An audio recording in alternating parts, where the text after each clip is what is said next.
Our purpose, as we've defined it at Maple Leaf, is to raise the good in food. Our vision is to be the most sustainable protein company on earth. And we define that vision across 4 different strategic sustainability pillars. We don't just look at sustainability through the environmental lens, but we also look at it from a better food, better planet, better care for our animals, and better people.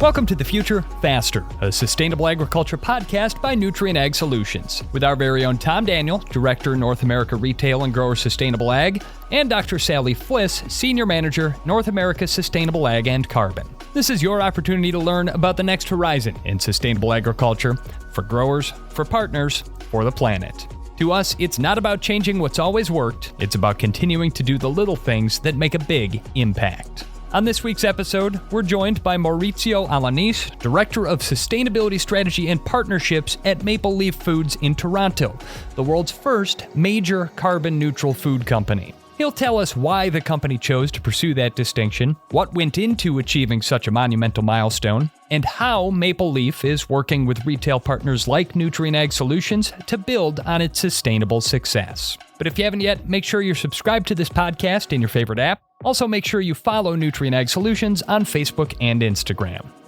I'm Dusty Weiss, and it's time once again to introduce Tom Daniel and Sally Fliss. And Tom and Sally, we talk a lot about resource concerns as part of our sustainability puzzle here. Water, of course, a key piece of that puzzle. And my grandfather, a tree farmer, used to say that there was no better way to tell how things were looking on the waterfront than to just get in the truck and go for a drive out through the countryside. Look at the crops, look at the leaves, see how things are looking. Now, Sally, I understand you just got back from a cross-country road trip across 3 whole time zones here, so you're probably better informed than most of us about what the water picture is looking like in North America. How are we doing? Well, I think the easiest word to use there is highly variable, Dusty. On the way out to Montana, things were looking pretty dry. On the way back, we followed some pretty heavy storms where places were getting, up to 5 inches of rain from that specific event. And by the time we got back to Eastern Ohio, the corn that was all starting to look curled up was in standing water. So it changed fast. And I think we've had these discussions with some of our previous guests on the podcast about the level of variability and the intensity of storms that we see and how that has changed in the recent time period versus our past history. So lots going on with water. And as much as a grower or a crop consultant has the intentions to make a good practice change, what happens for weather that year is always going to be the element that decides what practice actually ends up in the field.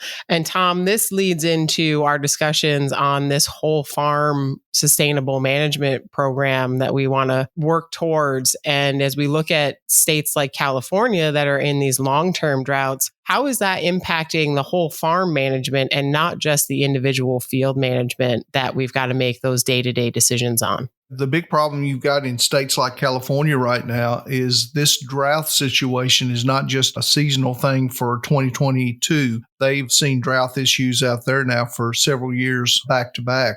And there's multiple acres of cropland. I was just reading an article from DTN that was talking about several 100,000 acres in California have now gone multiple years without having planted crops on them. And not because the growers are not desiring to plant crop, they don't have water. In other words, the water districts in the areas that they particularly are working in are not assigning water to the agriculture sector. So they've got multiple fields that can't be farmed. So they've been using preventive planting and some of the other crop insurance tools, obviously, to keep themselves afloat during that time. But now there's a concern that there is a standing rule within crop insurance that for you to get a crop insurance payment or even a preventive planting payment on a particular acre, then that crop has to be grown on that acre at least once every 4 years. And there's starting to be a discussion. What happens if, because of lack of water, you cannot grow a crop on a specific acre? and you start falling out of that 4-year cycle of crop rotation. So there's lots of things that are going to create problems, especially in that western part of the country that's been so heavily hurt by drought. And Sally, I think it goes back to what we talked about in our role as Sustainable Ag and Nutrien Ag Solutions, is that we're going to have to address the limiting factor, right? What is that limiting resource in a geography? And then what are the solutions that we can drive to that can help that particular situation? So I'm going to use an example in my own backyard right now, cover crop. We've got some growers that really do a lot of it in this area of Kentucky, southern Indiana, southern Illinois, but lots of areas don't.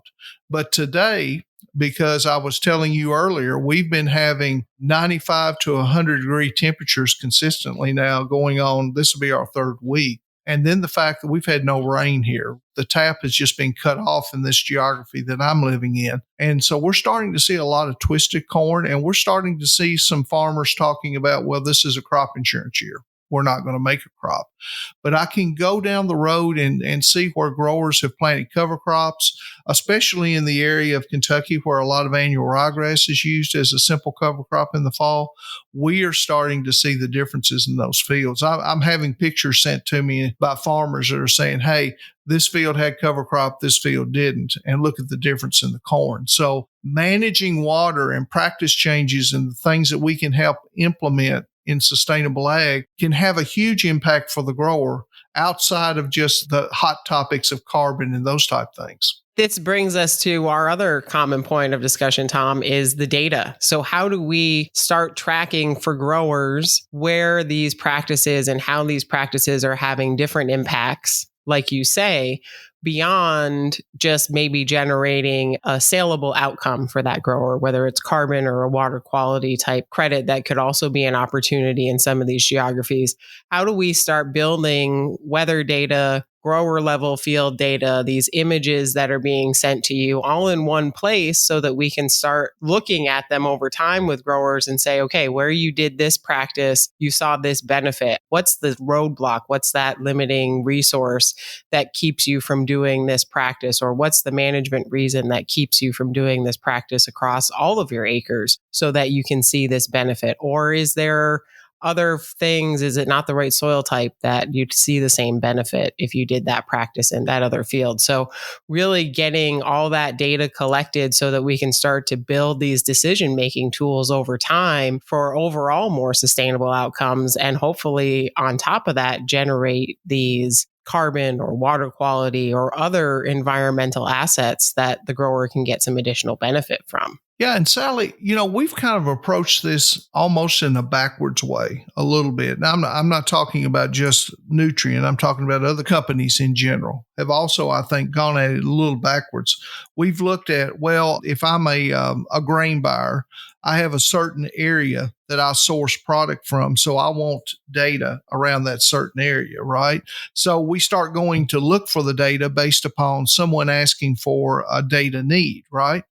What we should have is growers should be looking at getting their data into a system with someone who is looking for opportunities for the grower. The field level data is no different from a corn bushel or a soybean bushel that's harvested off that acre.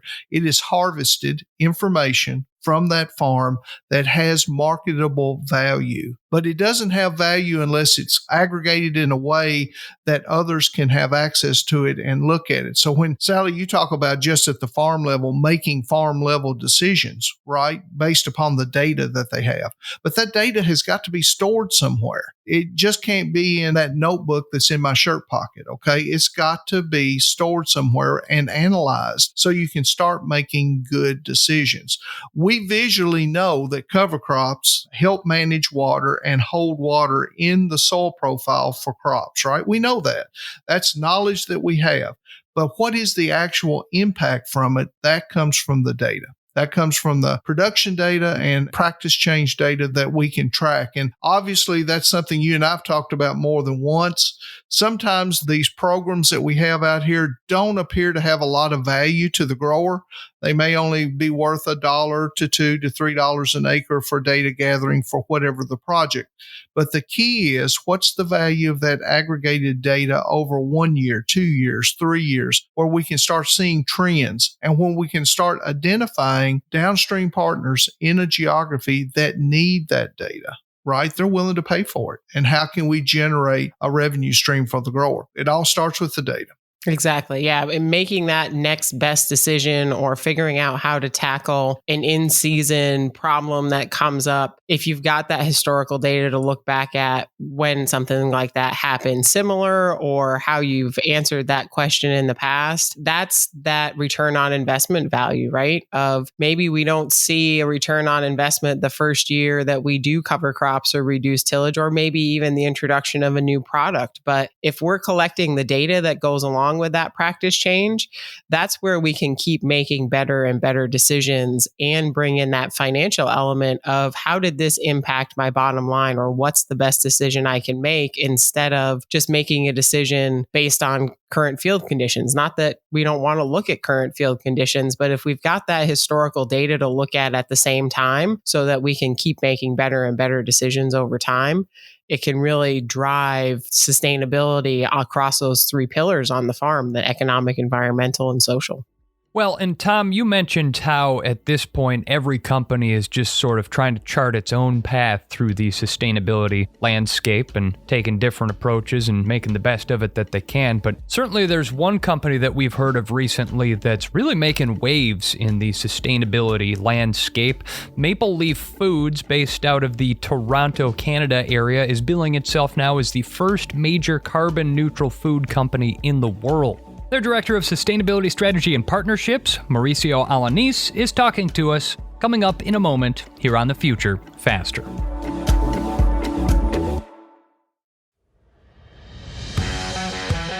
FarmSmart is the core of Nutrien Ag Solutions' sustainable agriculture offerings, leading the field with growers to record positive environmental impacts while identifying and embracing new revenue streams. In leveraging practices and products and recording your outcomes, your reward for making informed agronomic decisions will be waiting for you in our digital sustainability platform. The data you input can help set a baseline, identify opportunities for continued improvement, and help qualify you for market access opportunities. We're here to maximize incentives and help ensure the legacy of your operation. Getting started with FarmSmart is easy. Log in or create an account with Agrible. Then track your data and get paid. Getting started now means we can get to the future faster. FarmSmart, where sustainability meets opportunity. NutrienAgSolutions.com/FarmSmart. This is The Future Faster, a sustainable agriculture podcast by Nutrien Ag Solutions. I'm Dusty Weiss, along with Tom Daniel and Sally Fliss, and we're joined now by Mauricio Alanis, Director of Sustainability Strategy and Partnerships at Maple Leaf Foods in Toronto. And Mauricio, Maple Leaf bills itself as the first major carbon-neutral food company in the world. Obviously, a tremendous accomplishment there, but let's connect that to the consumer at home. Maple Leaf is the kind of company that touches your life every time you go to the grocery store. So what are some of the brands that people will recognize under the Maple Leaf umbrella? Yeah, so we have a broad North American-based portfolio of brands that consumer loves. We have presence from a branded perspective, both in Canada and the US. In Canada, our two leading brands are the Maple Leaf and Schneider's brands. Maple Leaf, you can think of it as the go-to for parents looking for something delicious and nutritious, all natural that they can serve their kids. Something made with very simple ingredients, pantry ingredients as we call them. And Schneider's is the secret weapon when you're having people over. It's what you want to serve. It's the most delicious food that you can have. It's products that have a very long tradition for being thoughtfully crafted with mouthwatering ingredients. And then we have our North American products or brands that cross both from Canada to the US. The Greenfield Natural Meat Company are products for the conscious consumers that are looking for natural meats raised in humane ways, that are vegetable grain fed, adhering to strict never ever raised without antibiotic and gestation crate free programs. And then lastly, our plant-based protein division that has the Light Life, Field Roast, and Chow Cheese brands. They have a very large presence in both the US and Canada, and they have all sorts of snacking, food service, retail options for plant-based protein alternatives. Wow, that's quite an impressive list of products. And to be honest with you, I wasn't aware of all those. So great opportunity to get updated on all those things. From a Maple Leaf perspective, we've talked about, or it was just mentioned by Dusty, that you're the first major carbon neutral food company in the world. I think a lot of large organizations are finding out right now that adopting a carbon neutral business model, it takes a lot of time and a lot of effort. We just kind of want to hear from Maple Leaf's perspective, what is your sustainability journey right now? And what was the decision that made you want to become carbon neutral? And why is that decision made? And what did it take for you to get there? Yeah, it's a great question, Tom. I know, Sally, you and I have been working for some time. I don't think we've actually have had the time to go through sort of what our journey has been. Our sustainability journey has really been taking shape for about a decade now, I think, when our strategic blueprint and vision were being crafted by our CEO and our senior leadership team. Our purpose, as we've defined it at Maple Leaf, is to raise the good in food. Our vision is to be the most sustainable protein company on earth. And we define that vision to be the most sustainable protein company on earth across 4 different strategic sustainability pillars. We don't just look at sustainability through the environmental lens, but we also look at it from a better food, better planet, which is the environmental piece, better care for our animals, and better people. So strengthening the communities that we work with and the employees as well. The deliberations that took place quite some time ago focused a lot on ensuring that there was no greenwashing or perceived greenwashing, that we were signing up to ambitious targets that would stretch us in new ways and that were meaningful for the impacts that we've had as a food and ag company on the environment, and ensuring that we were doing the right thing. And so from an environmental perspective, in order to get there, we really needed to get our house in order first. We had to have the right visibility from a emissions perspective. Where did our biggest emission sources come from? If we were to have these ambitious goals, if we were to become carbon neutral, we first needed to understand where they came from. And so we adopted a carbon management strategy.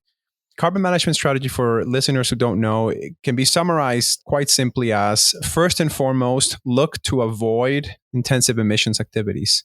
Second, reduce and or replace any carbon sources wherever possible. And then lastly, whatever residual emissions you have, offset them or neutralize them. And so that's what we do. We have done things like ensuring that sustainability was at the forefront of our planning phase for our newly commissioned poultry facility. And in doing that, we avoided a lot of kilometers by ensuring that the facility was close by to the chicken farmers. Decisions of that nature really have helped us to avoid really big carbon emission sources at the source. From a reduction or a replacement perspective, for example, we've electrified boilers. We've reduced wherever we can the usage of unnecessary fuels. Up in Canada, we have a very clean grid. So anytime that we can go from a fuel source to an electrical source, we're reducing or replacing those emissions. And then lastly, we offset any of our residual emissions with high quality verified offsets as well. Again, for the listeners that may not know, carbon neutral means that 100% of your scope 1 and scope 2 emissions are neutralized or offset. And so we actually do that, and we actually go a step beyond and neutralize a portion of our scope 3 emissions as well. And so, lastly, I'd say my mandate and my team's mandate is to continuously reduce those residual emissions through transformative projects, through projects like the ones that we're doing with Nutrien.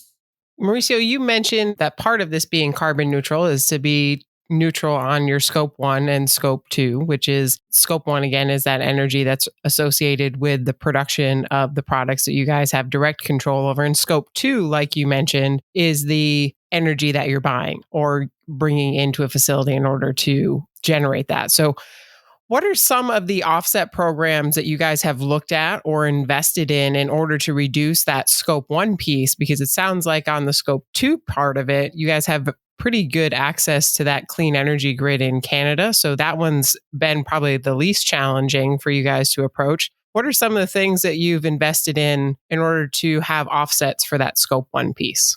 Yeah, so when we offset, we do look at it holistically, Sally, in terms of our entire scope 1 and scope 2 emissions. And we have invested in a variety of different projects, all high quality offsets, all verified. and also all located near where we have operations, so where we have some of our facilities.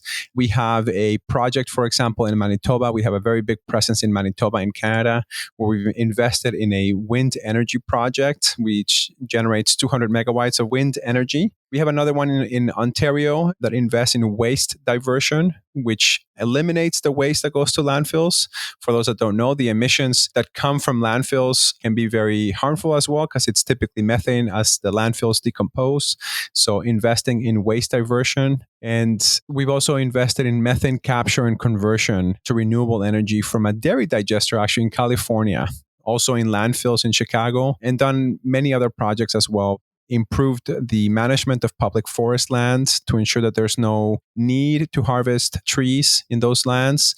We've invested in projects that support regen ag practices as well. So really a wide combination of projects all throughout North America. At Nutrien Ag Solutions, we've been working with Maple Leaf now to implement a lot of the carbon pilots that we've got with growers. And we're starting to transition as those projects get bigger and our scope and size of those geographies get bigger. Why did Maple Leaf decide that the ag industry was the right avenue to achieve some of your goals? And particularly, why did you choose to work with an ag retailer like Nutrien Ag Solutions in Canada? There's a portion of responsibility here, I think, that played a role. There are varying stats out there based on what is included in that stat, such as land use change or direct emissions and things like that. But the reality is that the ag sector is responsible for a very meaningful amount of emissions globally. And so for us, being part of the ag system, this meant that we needed to do something about it. When we also look at our Scope 3 emissions, the biggest source of our Scope 3 emissions, i.e. from our supply chain, come from our feed and crop production. And so there was a big incentive for us to really focus on a transformative project that could have a meaningful impact on our emission sources, in this case, our Scope 3 emissions. As you know, Tom and Sally, being able to not only reduce the emissions, but also as they're related to agriculture, we are able to remove or sequester emissions and put them back into the soil. It's a very unique opportunity that we have in this sector that many other sectors or industries don't naturally have. And so I think jumping on that opportunity was also part of the decision making. Why Nutrien? I believe we have complementary skill sets. We also sit at complementary positions of the supply chain in relation to the farmer. Nutrien sits upstream, of course, of the farmer, providing them with fertilizer, while we sit downstream purchasing their grains. So this places the farmer in the middle, creating a natural way for us to collaborate on the shared goals that we've outlined for this project, and do so for covering a good portion of the supply for both of our supply chains. So far, just on a personal note, I think that the Nutrien Ag Solutions team is super high caliber. We've all really enjoyed working with you folks and learning alongside of you. So it's been a very meaningful journey. I think the ongoing program that we have really has the ability to scale and make some really, really impactful changes to our overall carbon reduction goals. Mauricio, I think we talk about teamwork and working with Nutrien Ag Solutions, obviously in the Canadian project, but we can't go without mentioning our teammates in Canada too that have been instrumental in getting this project off the ground, especially with Michelle Nutting and Michael Nemeth from the corporate sustainability side, who basically started this project in Canada in 2021. And then now with Carlos Romero, who's part of my team as he manages the carbon project in Canada today. Without those guys, this project wouldn't happen. And I know you feel the same as I do, that they have been just instrumental in making this happen. I totally agree with that, Tom. Those three folks have been totally instrumental to this project. It's been a real pleasure working with them and learning so much from them as well. Yeah, this has been a really strong and a true partnership as we've worked with Maple Leaf Foods on the projects that we've had going over the last couple of years. And currently we've got 100,000 acres enrolled in Western Canada in our partnership program we're working on with you guys. What are the parts of that have really you found the most interesting? Or what have you learned from some of the data that we've shared with you guys about the growers that we're bringing into these projects and helping to make that practice change on the ground? Yeah, it's a great question. It's really quite an involved process, as we've learned, sitting a little bit more removed from the farmers versus what you guys have as experience, if you will. Nutrien sits, you guys have boots on the ground. You folks work with the farmers more on a daily basis than we do. We don't own any farms and we don't work with farmers directly. So the learning really has been tremendous for us. I think one of the biggest learnings for us has been around the accounting and methodology, to be honest. It's uncharted territory for all of us in the industry to be thinking about how to incentivize farmers to do interventions that will help sequester carbon and remove their overall carbon emissions or reduce their emissions intensity of growing those grains, those crops, and do so in a way where if there are other parties investing into these programs, that we're able to account for that in an accurate, transparent, verifiable way and reduce the uncertainty of what is very clearly a very uncertain place to play in, which is nature. There's so many microbes happening at the soil that are playing a role in this whole carbon capture system that we're trying to implement. How do you measure it all? How do you verify it? How do you keep it in the ground? What do you assign as permanence for that carbon? So all those things have really been something that I have found fascinating, really interesting, and a big, big learning from our end. The different protocols as well that we need to abide by or that the farmers need to get educated on. Things of that nature. I would love to actually ask that back to you, Sally and Tom. What have been some of the learnings that you guys have had through this journey? Obviously, this is something that's much closer to home to you guys, but I would love to hear what you would have to say to that as well. I think I would have to go back to our discussion on data all the time, Tom and Mauricio, of it's a tricky field out there with the data. What's the quality that we're going to get? What can we actually obtain? And then I think the other piece, like you mentioned, that nature aspect of it.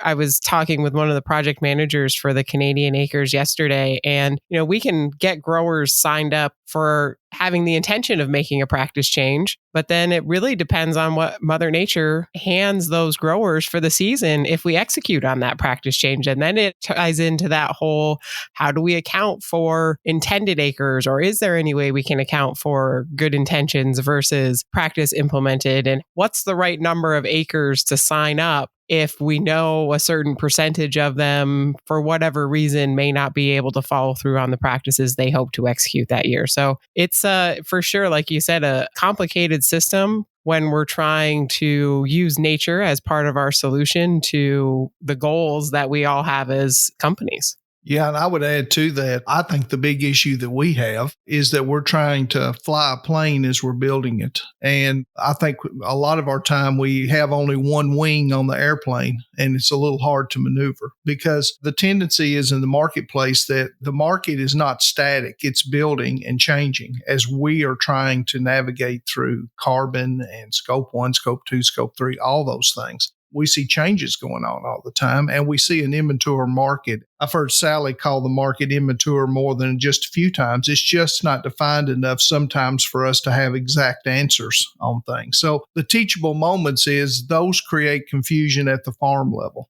And so, that creates us all problems because we're trying to educate the grower on the process and what we're going through while the market continues to evolve and change. And so, what we say today may not be true tomorrow because the market has made a shift or a pivot. So when I say those things, you have a choice. I mean, Maple Leaf had a choice. We could all sit on the sidelines and wait until all of these answers are given, right? Or we could become engaged in the process and try to shape the market and see what we can do to help define some of these big questions that are going on. So from Maple Leaf's point of view, sustainability has its own rewards outside of scope 1 or scope 3 carbon projects, right? Sustainability at the farm level is about protecting resources, soil, water, and air, and it's improving those resources over time. And we talk about regenerative agriculture and all those practices that can go into making better investments at the grower level. But from a Maple Leaf point of view, we talk a lot around Nutrien about our ESG reporting and dealing with shareholders and even how the consumer views sustainability. How does Maple Leaf take into all those things like shareholder relations, consumers, and ESG reporting? Our CEO, Michael McCann, has actually been very outspoken about this in the past around denouncing shareholder primacy, I believe is how he words it. This idea that in this capitalistic world that we live in, that shareholders should have first vote on everything. That's sort of what has in some ways created the mess that we're in right now from a climate perspective. And so when we built our strategic blueprint that I was mentioning before, where we laid out the 4 pillars of sustainability, we also laid out who our stakeholders were. And we look at our stakeholders not just from a shareholder perspective, but also consumers, customers, our people, our communities, and shareholders. And so while, yes, for sure, Tom, this is an opportunity to do good and make a profit, our shareholders have certainly taken note of our actions, how we're conducting business, and they're starting to realize that sustainable business can be more profitable and less risky. And so that has boded well for sure. We've been pioneers in certain different aspects.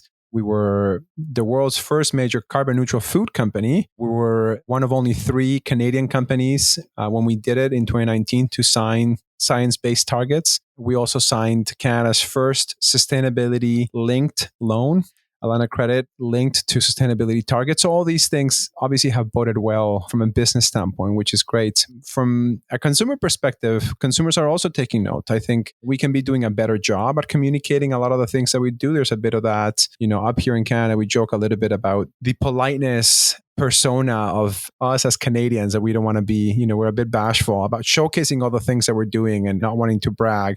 I think we can be doing a bit of a better job with consumers, but we are trying to bridge that divide of all the lingo that exists out there, all the sustainability lingo cutting through all the greenwashing that is so commonplace in our industry. But at the end of the day, consumers are voting with their wallets, and we do continue to try to make what we say up here sustainable attainable, right? A lot of the time, sustainable products are not attainable for the common folks. So I'm trying to make sustainable attainable for everybody. But I would just say, overall, this journey has been a wonderfully positive journey for all of our various stakeholders, and one that we feel immensely proud of having started.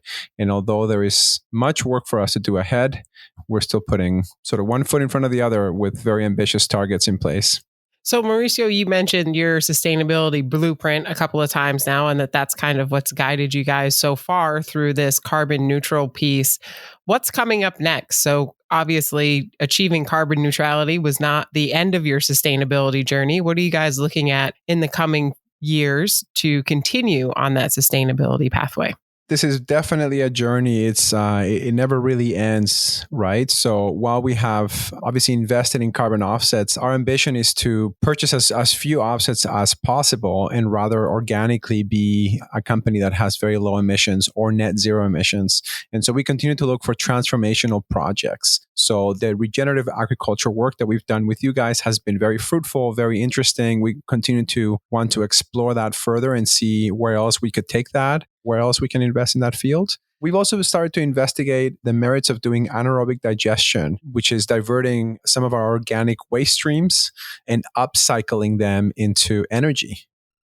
So today we produce quite a bit of hog waste, hog manure, for example, from our operations. And so we're able to recycle that or turn that into energy, into renewable natural gas or electricity. And so, we're looking as well at building automation systems in our facilities and things of that nature. So again, trying to look for those really transformational projects that will continue to help us decarbonize our organization and also provide some of the added benefits, such as increased biodiversity, which obviously Regen Ag does, improved community relationships and things of that nature. Well, Mauricio, what you've achieved at Maple Leaf Foods is an impressive success story, certainly a model that other businesses and organizations can hope to emulate. So we appreciate your taking the time to tell us about it. Mauricio Alanis, Director of Sustainability Strategy and Partnerships at Maple Leaf Foods, thank you for joining us on this episode of The Future Faster. That is going to conclude this edition of The Future Faster, the pursuit of sustainable success with Nutrien Ag Solutions. New episodes arrive every other week, so make sure you subscribe in your favorite app and join us again soon. Visit futurefaster.com to learn more. The Future Faster podcast is brought to you by Nutrien Ag Solutions, with executive producer Connor Irwin and editing by Larry Kilgore III. And it's produced by PodCamp Media, branded podcast production for businesses, podcampmedia.com. For Nutrien Ag Solutions, thanks for listening. I'm Dusty Weiss.